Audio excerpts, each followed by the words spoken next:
This is Pet Life Radio. Let's talk pets.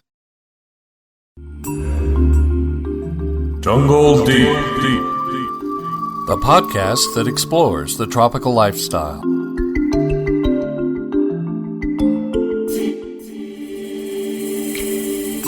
Hello and welcome to the podcast Jungle Deep. This is your host, Dr. Jones. We are on safari and I am here with you to learn, to have fun, and to explore the jungle.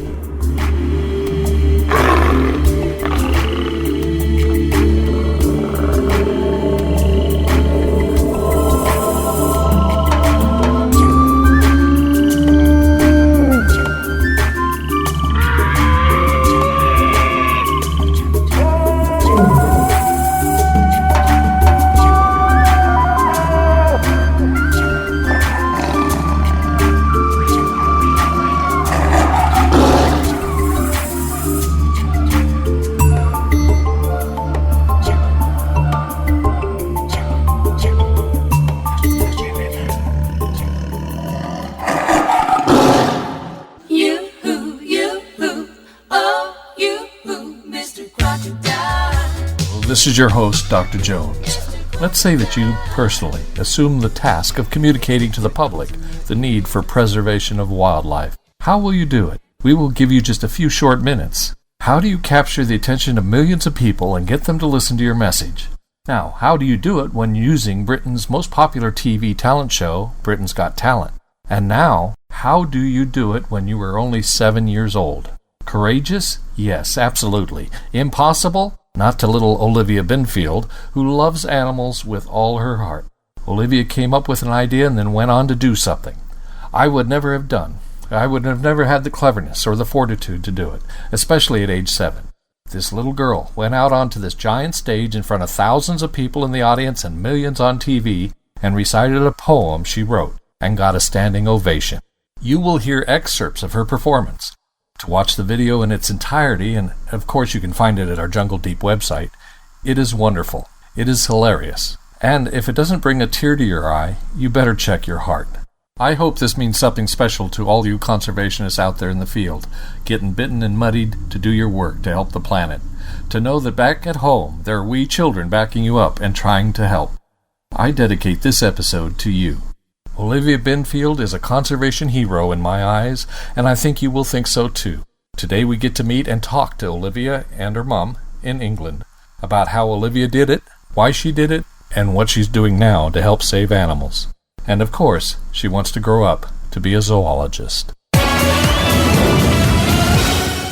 Please listen to my passion, although it may not be in fashion.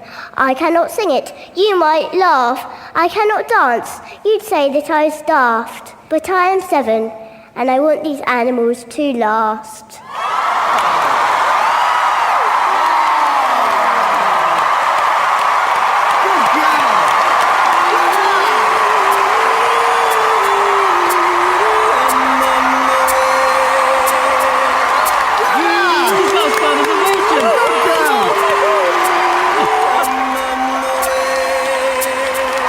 Now, do you get the stick off now?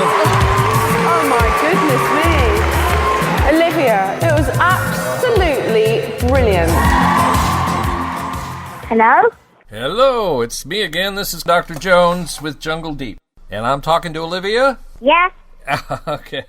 Is Mum there too? I'm here, yes. Can you hear us okay? Yes, can hear you fine. Olivia, I gotta tell you, I think what you did was super. Just super, super, super. You're like a hero of mine. I think it's wonderful, especially when kids put out the effort to try to make things better in this world. We need help. The animals need help. And what you did is just amazing. I'm very impressed, and that's why we're talking today. Thank you. Okay, well, this is a bit of a trick because I'm in California, but we're talking to Olivia and Jenny way over in England. They're in England today. Whereabouts in England are you guys? Eastleigh. In Kent, in England. Oh, in Kent. About 2 hours from London. Alrighty, and what's the weather like in England today? Yeah, beautiful actually today. Really nice. It's a summer day. I was just wondering how it was there. Yes, it's a beautiful sunny day today. It's been warm. And it's the evening, getting on evening time there in England now, isn't it? Yes, yes. Well, thank you both for joining us on the show today. Olivia, I got to tell you, I'm just, as you know, I'm very impressed with what you're doing and what you did. It was quite a surprise to find that. It's the first time I'd seen anybody go on that show and bring up an important topic, an issue that needs public concern, and you did it, and you did it in a surprising way, and it was just amazing, such an inspiration. I am, just really pleased to get to talk to you, and I want to find out all about how that happened. Now, Olivia, right now, you're going to school, right? Yes. You're how old? You're 9? Are you still 9 years old? I'm 10. You're 10 now. Okay. And when you did that show was back when you were 7, so that was 3 years ago. Yeah. And we're talking about Britain's Got Talent. It's a big show with a big audience and a big television audience. And, of course, now it's up on the Internet. It's been on the Internet for 3 years. People have been discovering this video of your appearance. You got a standing ovation. I have a few questions about that. First of all, how did you come up with the idea in the very beginning? What was that? Did Mom think of this, or did you think of this, or somebody else? Who came up with this idea of you going on that show? I thought of it because I wanted to show more people about conservation and animals that are in danger and need our help. You thought of it yourself, the idea that you could go on the show and tell people that? Yes.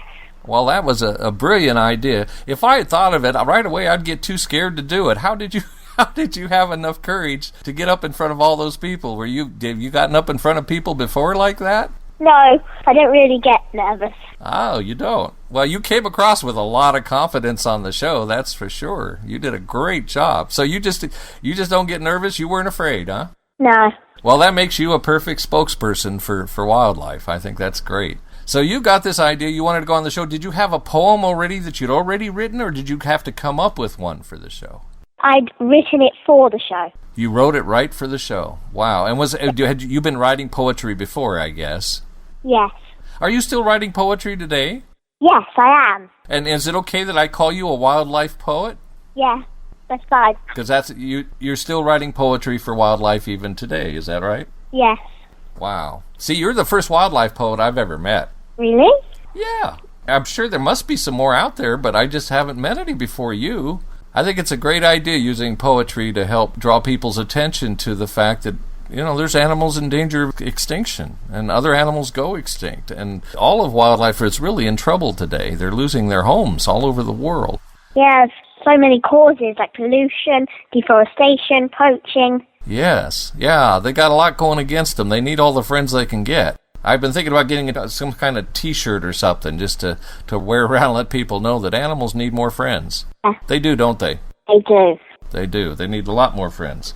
So you wrote this poem for the show. You got the idea. Now, what did your mom say? Did she say you're crazy when you first told her? Or did she say, oh boy, here we go? She was very worried. I was nervous, but she wasn't. So Mum was very worried? Yes, I was a bit nervous for her, for going in front of all the people, but she wasn't nervous at all, so... Wow. And she came up with this idea, Jenny, and you just said, oh, okay, let's go. Yeah, basically we sat there and she wrote all these things and then she put it together and we talked about it and we said, okay, let's do it. But we didn't think ever it would get through or she would get as far as she did with it. Yeah, wow. How could you predict a standing ovation like that? It's just awesome. Wow. Well, you guys are something else. I love it when people just get an idea to help the environment and just go do it. I mean, that's not real common, I think you guys are terrific. Well, did you have to travel far to go do that show? We had to travel to London. Ah, so that was a couple-hour drive for you? Yeah. Yeah. Did they have, tryouts in the beginning before you even got on the show? Or what was that like? Tell me a little bit. What did you have to do? Yeah, they do have this thing. It's like a audition in front of the director. Uh-huh. Yeah, and you took a corn snake. I took a corn snake before I took Lucy. Ah. Did that corn snake hold still? Or because sometimes they move around a lot. Yes, they do. Yeah, was he wiggly? He was very wiggly, wasn't he? Yeah. Oh, that could be a distraction. Well, I think the boa was a good choice. That boa named Lucy. I thought that was a wonderful name for a boa constrictor. Yeah. People probably think you have a zoo at home. You want to tell us about the animals? What animals do you have there at home? We have 3 dogs, Labradors, and a rabbit, a horse. Oh, uh-huh. What are the dogs' names? The dogs, there's 2 girls, chocolate Labradors, called Coco and Buttons. And there's the boy, who's a golden Labrador called Biscuit. Well, 3 labs, that's a lot of doggy energy around the house. A lot of barking. That's a pretty big family of dogs. Labs are great dogs, though. I love Labradors. Well, and you got a bunny and a horse, and you used to have a boa named Lucy, but you've lost Lucy now. She's gone, is that right? Yes. Yeah, she died. To just explain to our audience, that was a big snake, so she probably died of old age, I imagine. He did. Yeah, that was a big boa. Was Lucy already a pet of yours that you decided to use in the show, or did you get her for the show, or what? How'd that happen? She was a friend snake and used to stay with us sometimes, so Olivia got very attached to her, and she just stayed with us sometimes because we were worried about the dog. Yeah, well, so you kind of borrowed Lucy for the show, huh? Yeah. Yeah, that was a good idea, though, I think, because boas, of course, it looked like Lucy was holding on pretty tight. I think Lucy was a little more nervous than you were. Everybody's concerned about whether you could get enough air to breathe there for a while. I could breathe. Yeah. You did this. You got up there on the stage. That's a huge stage, and there you are delivering your message about the importance of saving endangered animals. And I want our audience to know we have links to this video segment on the show notes page, so you got to see it. It's a lot of fun and important message too, and Olivia does such a great job of delivering it that you've got to go to our show notes page and check out this video. Now, what about after the show? I'm just curious, did you guys go out and do something special to celebrate? We had a dinner at a restaurant. Well, I would have thought a performance like that would have guaranteed you an ice cream sundae or something like that. You'll have to negotiate for that next time, right? Yeah. Or don't you like ice cream? Now, I know you're a vegetarian, right? Yes, I am. Are you still you're still a vegetarian? You've been a vegetarian for years now, is that right? I have. Yeah, wow. And nobody else in the family is a vegetarian, I Nobody understand. but me. I've been a vegetarian since I was 3. Yeah, I understood that very early on you made that decision. Well, luckily, ice cream, you can eat ice cream as a vegetarian, right? Yeah, you can. Lots of vegetarian ice cream out there. Okay. All right. Good job. Now, what happened after the show? Now, you won that round that we see on the video, so, of course, they invited you back to do it again. Did you do it again? Stayed in a hotel. We stayed in a hotel, and they went to this place in London where they told you if you were going to the semi-finals or not. And did you go to the semifinals? No. You didn't do a second stage show then, a performance a second time on stage? I did. You did do a second one? Yes. But you didn't go on past that? Yes. I was looking for that second video, that next video, and it's not up online, and I understand for some technicality that makes no sense, they don't have it up online, and that's a real shame because I would love to see it. How did the second one go? Did it go pretty good too? Yes, it did. And Lucy cooperated? Yes. Because, I've done lots of shows with animals myself. I've had lots of snakes. But sometimes things go wrong. You can't always count on the critters, Sometimes they do things you don't expect. But boas are very well behaved. So. Yeah. I wanted to do it with different animals, but that wasn't really possible. Yeah, that would have been nice to have a different animal. Do you have an idea what animal you'd use the next time if you were to do it again? Oh, sure. A bigger, better animal. A bigger one, yeah. You are listening to Jungle Deep. We'll be right back, right after these messages. Stay tuned. Pet Life Radio, the #1 pet radio network on the planet, joins forces with iHeartRadio to put the power of your pets in your pocket. Awesome. Download the iHeartRadio app and rock Pet Life Radio on your phone, on your tablet, on your Xbox, in your car. Pet talk, pet tunes, and fun pet times. Pet Life Radio and iHeartRadio. Positively Possum.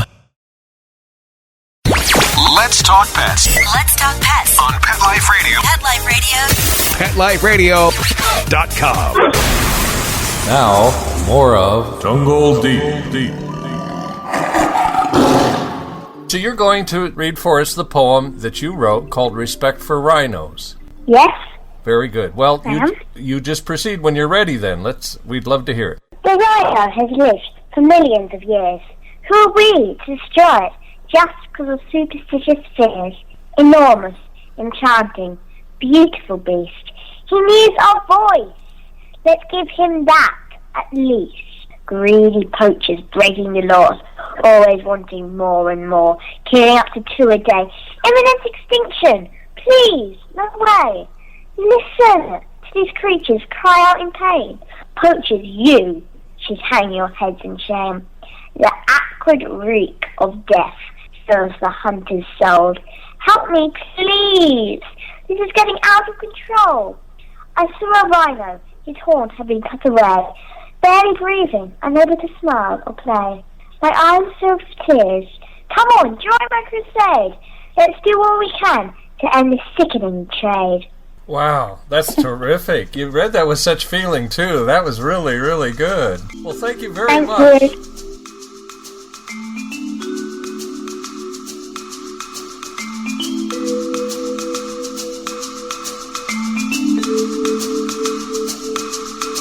What happened after the show? I mean, that must have made you famous. Did you feel like you were famous? Sort of. A little bit. Yeah. I mean, did anybody like you'd never met before come up to you and say, "Hey, I saw you on TV"? Yes, lots of people have done that. I've been invited to a zoo in Jersey called Durrell Zoo. Do you know Durrell? Yeah, I've heard the name, yes. They have a zoo there that you went to, yeah? Tell us about that. I'll be quiet. It's a zoo in Jersey, and it's owned by Lee Durrell, because Gerald Durrell passed away.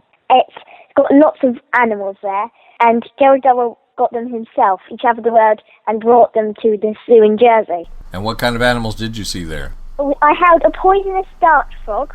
Uh-huh. They're beautiful. Yes, they are. I went into the turtles enclosure, and I held another corn snake there too. And I fed a Komodo dragon baby. Wow, they have a Komodo dragon there? Yes, 2 young ones. Wow, that's amazing. They're the largest lizards in the world. They are. And do they have things like tigers? Yes, they did. Uh-huh. And I bet you were kind of a star at the zoo. Yeah. Yes, everyone. Everyone. Stopped and talked to you. Just stopped and talked to me. They put you on television in Jersey? Yes. It's a little clip. Uh-huh. You can see it on the internet. I think I have, yeah. Clip I saw, you were looking at tigers. That's a different video. That's a different one. So you went... I got invited to a private big cat conservation centre. Oh, I see. So you kind of got invited around by various zoos and stuff to see their animals. And I've been filmed by some Chinese TV and stuff like that. Yeah. Tell us about that. Chinese television came over and took pictures of you. You were on a TV show in China? Yes. Yes. Chinese Central Television, wasn't it? Yes. Wow. Now they never came over and took movies of me. So you really reached people all around the world, didn't you? Yeah. That's amazing. Make more people see how important animals are. Yes. Well, tell us a little bit more about that. What are some of the things you know about what's going on? What is happening to the animals, and do you know what we can do about it? All around the world, different types of animals are being killed for their fur, bones, medicine, things like that. And we have to do something about it, otherwise there won't be any animals left.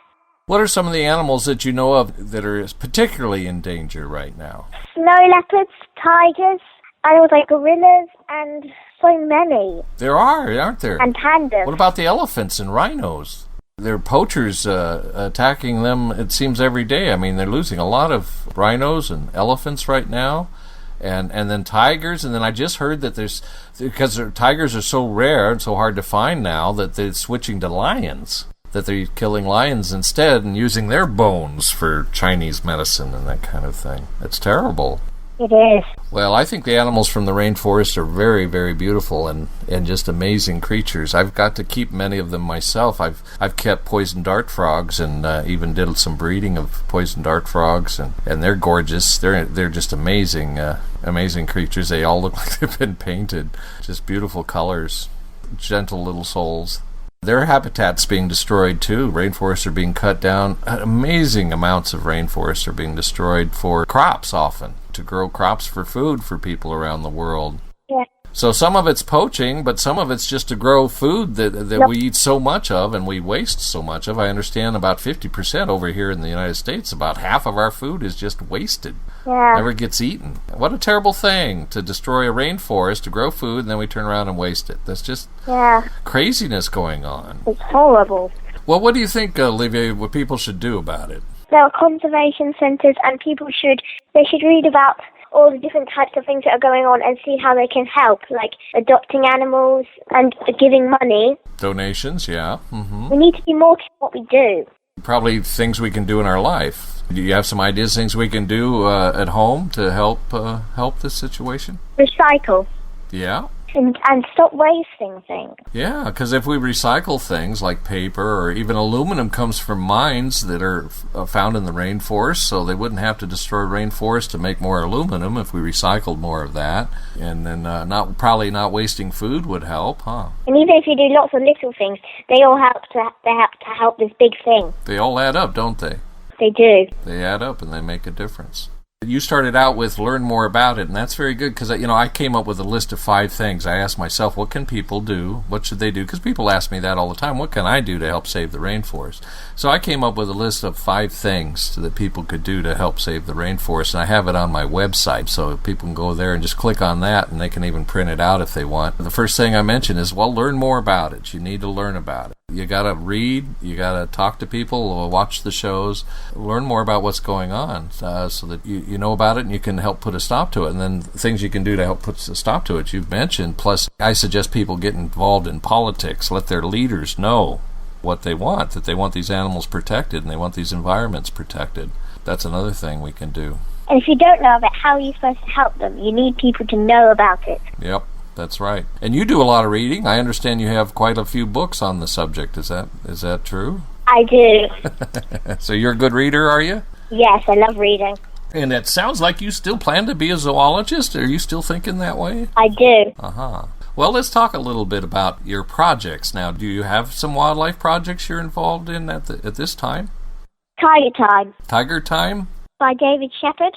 Uh-huh. Tell us a little bit about that. It's a wildlife conservation centre for helping tigers from all around the world. And the ambassador is David Shepherd, and I'm an ambassador. So you're an ambassador for them. So you help tell people, like you're doing right now on the show, about their project. How are they helping tigers? What do they do to help tigers? They sell things to raise money for them. They do fundraising. Do they help them in the wild? Yeah. Thing. You did a thing, didn't you? Yes. You did a photo shoot. A photo shoot, yes. With Samantha Fox. Uh-huh. Things the tigers people had killed tigers for. Yes. Tell them about that, Olivia. About all the people. What did they have? They killed tiger skins for rugs and decorations and things like that. And the medicines, the bones and teeth and things like that, they go on to make Chinese medicine. When you kill a tiger, every part of the body is used. Yeah, well, it's used for some very dumb things, if you ask me. What a waste, huh? Yeah, there's a Chinese remedy where you sleep on tiger skulls to get rid of your headache. Well, we've done a program on tigers, and they're very endangered. The numbers keep dropping, and they're such beautiful animals. Steve Irwin's daughter. Do you know Steve Irwin? Yeah. Steve Irwin, yeah. His daughter, Bindi Irwin, sent me letters and things like that, and I'm an ambassador for their zoo. His daughter, Bindi Irwin. His daughter, I see, uh-huh. But Steve Irwin's dead, of course. Right, yeah. That happened a few years ago. I didn't remember when. Yeah, she wrote to me. Yeah, how nice. How nice. Do you plan to go to Australia and visit their zoo someday? Yeah, I'd like to. I bet. Well, do you have any projects for the future? Are you thinking about anything new at this point? I'm writing a book. Oh. I'm writing a book. Well, tell us about your book. Can you do that? Yes, I'm writing a book about tigers in the wild. And I'm also doing lots of poems, and I like drawing as well. Really? So you'll have some artwork in this book too, do you think? Yes, I will. I love drawing. That's great. And tigers are really, really good to draw because of all the stripes. Right. As are leopards. Do you have some? And jaguars. Yeah, they're beautiful and fun to draw, I bet, huh? Are you going to have any of these drawings on your website? Because you have your very own website now, right? Yes. I'm not sure if we have any drawings on there. Not yet. No, we could do. We should put some on, shouldn't we? Yeah. Oh, for sure. Yeah, you really should. We'd love to see them. Maybe you could send some to me. Maybe you could get them scanned, with a scanner. Somebody, have a scanner on their computer, and you could then send your drawings around. That'd be great. I'd sure like to put some up. Yes. I've sold some of my drawings for charity. Yeah, I bet. Well, helping the animals. I'd feel lucky if I got one of your drawings. Especially if you autographed it. That'd be special. Thank you. You got to keep that up. You could be quite a leader, but you know what? Most people that are interested in animals, you got like two paths that you could follow, or you could do both of them, but most people, well, they choose one or the other. They either are academics, where they go to schools and colleges and they do research and maybe travel the world, do field studies and that kind of thing. That's what I think of when you say a zoologist. I tend to think of somebody who's really studies that stuff. And then the other path is, as a conservationist, you could become an educator, an environmental educator or wildlife educator, where you teach people about wildlife and you deal with people more than the animals, and you help to educate people about the animals. Now, so far you've been doing both. Do you think you'll do both in the years ahead, or do you like talking to people and teaching them things, or would you rather just work with the animals? I do both. You do both. Well, good for you. We need more educators. Well, of course, we need more of everything to help out this problem, but it's great because, you're good at talking to people about the animals, and that's great. So you want to do both. You want to keep doing that. Yeah. Well, you could be quite a leader and inspire a lot of people, especially children.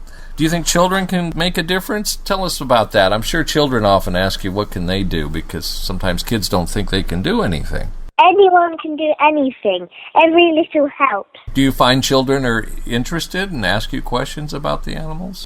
Yes. Children at schools.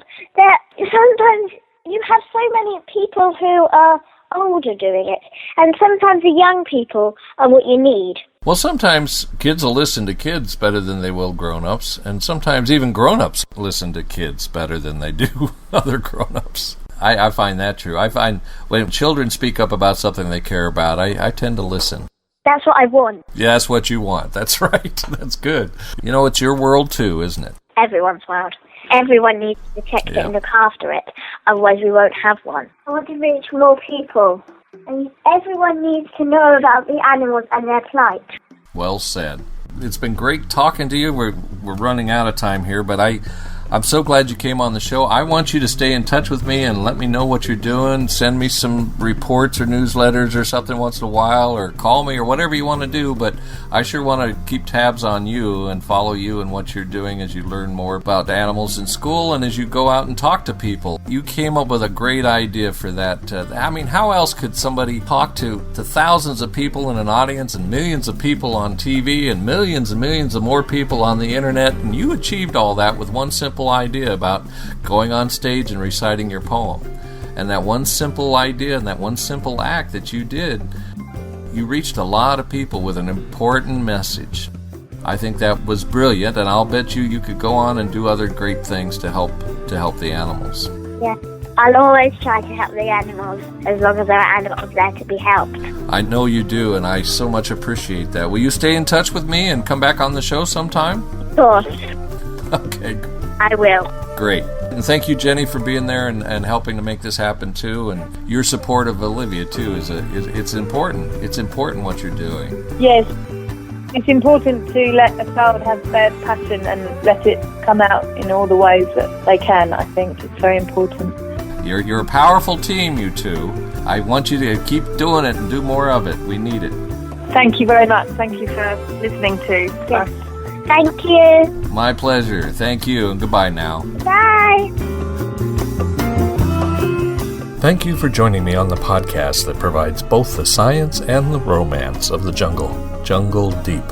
You have heard only an excerpt of Olivia's famous poem from the Britain's Got Talent show. You are going to want to see her performance in its entirety. You can access that video clip both on Olivia's own website, oliviabinfield.co.uk, and on her show notes page, episode 27, at jungledeep.org.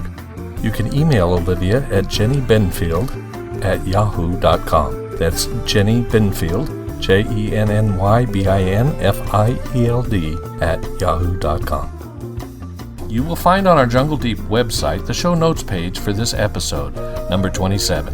Be sure to pay a visit because I have for you there beautiful photographs, video clips, and associated website addresses and links.